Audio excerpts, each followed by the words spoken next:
You are already what you're looking for. Already, 100%.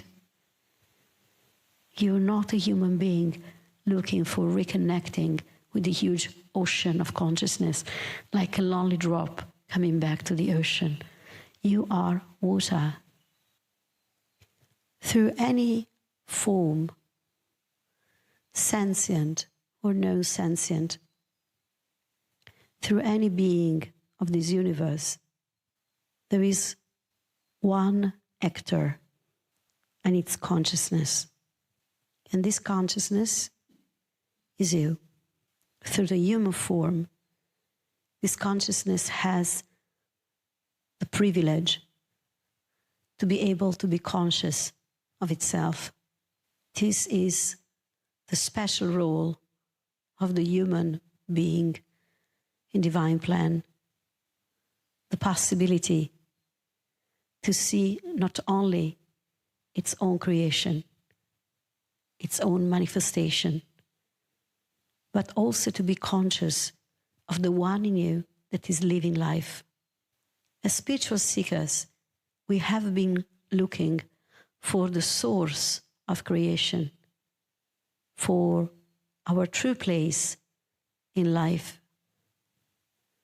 And this quest can start very early in our life. Those little questions that any child does. What is life? What is this? What happens after death? Why we're doing this? Why we're doing that? And this reasoning, this questioning, it's often met with easy answers that don't quench the thirst within. The most of us settle down for those questions and answers. But some of us, the odd ones, like us, they didn't stop inquiring. And that thirst, that hunger for truth carried on and emerged in a conscious way through spiritual seeking. Whatever we have been coming to see as experiences, many different experiences in our mind, through our body, through events of our life, brought a significance to us. Some events were significant because they showed us aspects of our personality that we were unconscious of. Some events were significant because they confronted us with identities, with masks that we didn't know to have. Some events were a relief for seeing the illusions of fears. But all of them, they were not it. And this is something that sooner or later, as spiritual seekers, we have to see. That any meaning life seems to have for the person we think to be, it's not a final answer. It's a temporary answer for the place in which we are in every and each moment. In every and each moment, whether we are crossing, let's say, an end of a relationship or a friendship or a problem in our job or a health issue or whatever is the step we're meeting, it looks like life is mirroring the perfect answer to us, showing unseen belief and convictions, showing fears, showing contractions, showing us connections and synchronicities, showing us oneness. But what happens if we look beyond that temporary meaning? What is the inner meeting of that oneness? What is the inner experience we get when that synchronicity, that serendipity shines for a moment in the heart? Is that oneness limited to the meanings that the personality is looking for? When we view this from a wider perspective, and we don't stop at that keyhole made of the shape of the me through which we look life, we might discover that life doesn't have any of the meaning of the ego, that all the meanings of the ego were just a partial view of life. The life is too magnificent and wide to be reduced to a reason of a person. And this shatters all our belief, especially spiritual ones. Shatters any sense of a becoming, any sense of evolution of a person, any sense of somebody that is advanced or less advanced on the path. All this crumbles down if we see that life is just happening in each moment.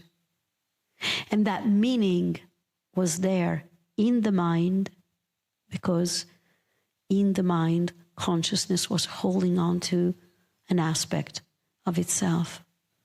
All beings belong to this oneness. In any dimension, in any realm, they are. We all are one. Positive and negatives, lights and shadows. All this is the dance of consciousness. So, when we're looking for an answer for the person we believe to be, one day the answer is, I discover how my sense of injustice was so important to me. And another day is, I discover how making peace with my father and mother is it. But one day we might discover that the true answer to what is this, the question that we had as children, it is. And it has no meaning because it's free of any meaning. And this freedom that is so incredibly difficult for the spiritual mind is what we could call God, and takes in everything, positive and negative, all extremes. In this, any judgment stops, self-judgment or judgment of anybody. In this, there is an encompassing compassion for all there is. You see, these chairs, the dust, the wooden floor, the light, my voice, your body, your thoughts, your feelings. All this is consciousness that is becoming these things. It's a huge sacrifice, huge, because light has to sacrifice itself to appear as matter. It's a sacrifice of love. What is the reward for this sacrifice? Self-recognition. When you realize what you are, everything you have been coming in contact with, every being, every form, any aspect of manifestation you met is enlightened by this recognition. You don't enlighten the person because you're not a person in reality, as you probably already know. You're enlightening the entire world with your awakening. This is an incredible shockwave in consciousness. So when you were a little child and you were asking, what am I? What is this? What is life? What is death? Why we do this? Why we do that? It was not a little child asking. It was divine consciousness questing. The same divine consciousness that in this very moment, through your five senses, not, and nevertheless is and shines in every speck of dust and in every object of this room. I would like you to stay just even a few seconds with this, the hugeness of this. You are this divine consciousness listening to this moment. You are already what you're looking for, already 100%. You're not a human being looking for reconnecting with the huge ocean of consciousness, like a lonely drop coming back to the ocean. You are water. You are consciousness. You are consciousness appearing as a drop. And everything and everybody in your life is this. Already 100%, including the people that you do not like, including the people that you think are inferior to you or less conscious of you. Everything, everybody, your anger, your hate, your despise, your judgments are pure consciousness. You understand? Everything is. This is huge for the mind to take in, because we know it, but we don't believe it. We believe to be better. Yeah.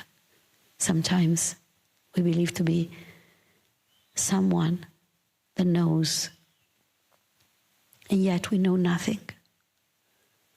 Not knowing is the highest wisdom, because anything we hold on in the mind and we think to know, it's actually just a temporary experience in consciousness. The true answer to what is this? It's just being. That being is met in not knowing. This being is met in the heart. Sometimes this arrives in us, shocks us, and then we get distracted. But if it lingers in you, even for a millisecond, that is enough to open a door. So let's try to come a little closer to this threshold today, if you want. And really, in a very embodied way, yeah? Not thinking, feeling, see what in you is conscious in this moment. You hear sound, shapes and colors. You feel feelings. You smell things. Your senses are open. What is in you that is receiving this information? What is in you that is conscious? What are you? Don't search in the mind for an answer, but remain conscious of what in you is aware. Remain conscious and immerse yourself in this answer. Something is listening in you. Something is seeing. But let the attention come back to the source of this seeing, to the source of this hearing and sensing. And you find a space that is not perceivable through the senses. It is beyond the senses, and is you, here. We are connected to everything and everybody. This is the source of all knowledge, this pure consciousness. This is the space out of which we receive any real teaching and guidance. It is called the heart. The heart is the guru within. The heart is your spiritual essence. It is already embedded in all creation, already wired in all there is, the heart. This place, Findhorn, was created from the heart. This was the foundation of this community, and it created a resonance in the people that came here and were ready to listen to this school, including you, the heart. It's the abode of consciousness. It's the bridge between what appears and the transcendental that never appears. The heart is the hub of all knowing, is the most sacred temple. When we are able to live consciously aware of the space within the heart, we don't move anymore in life through separation. We don't move through known labels. we relate to what appears as one with you. The grammar, the language changes. Your thoughts, your feelings, your actions start to vibrate from a different space within, from a different state of consciousness. When we forget the heart, when we get lost in our mind, we suffer immensely. And that suffering is the drive of our spiritual quest.